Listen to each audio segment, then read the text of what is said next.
ہماری خداوند یسوع کی انجیل مقدس متی کے مطابق اس کا 18واں باب 12 سے 14 آیات تک۔ اس وقت یسوع نے اپنے شاگردوں سے کہا، اگر ایک آدمی کی 100 بھیڑیں ہوں اور ان میں سے ایک بھٹک جائے تو کیا وہ 99 کو پہاڑوں پر نہ چھوڑے گا اور اس بھٹکی ہوئی کی تلاش میں نہ جائے گا؟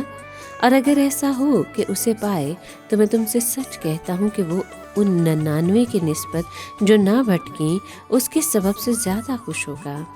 اسی طرح تمہارا باپ جو آسمان پر ہے نہیں چاہتا کہ ان چھوٹوں میں سے ایک بھی ہلاک ہو۔ پاک کلام کے پڑھے اور سنے جانے پر خداوند کی برکت ہو، خدا کا شکر ہو۔ عزیز دوستو، آج کے کلام میں ہم اس بات پر غور کرتے ہیں کہ کلام مقدس میں لفظ چھوٹوں استعمال کیا گیا ہے اور ان چھوٹوں پر یعنی ہماری روحوں کے چرواہے کی خاص نگاہ ہوتی ہے۔ 100 بھیڑوں میں سے اگر صرف ایک بھٹک جائے تو وہ 99 کو چھوڑ کر اس ایک کی تلاش کرتا ہے جب تک کہ وہ مل نہ جائے، اور اس ایک کے مل جانے پر گڈریے کو جو خوشی ہوتی ہے اس سے ہمیں یہ سبق ملتا ہے کہ ان چھوٹوں کی عزت اور قدر کریں کیونکہ یہ اس کے ہیں۔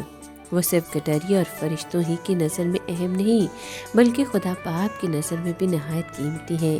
وہ نہیں چاہتا کہ چھوٹوں میں سے ایک بھی ہلاک ہو۔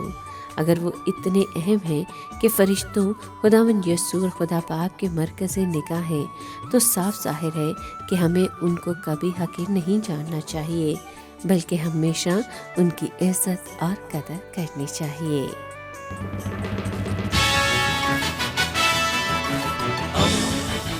دوستی کا پیمبر، ریڈیو ویریتاس ایشیا۔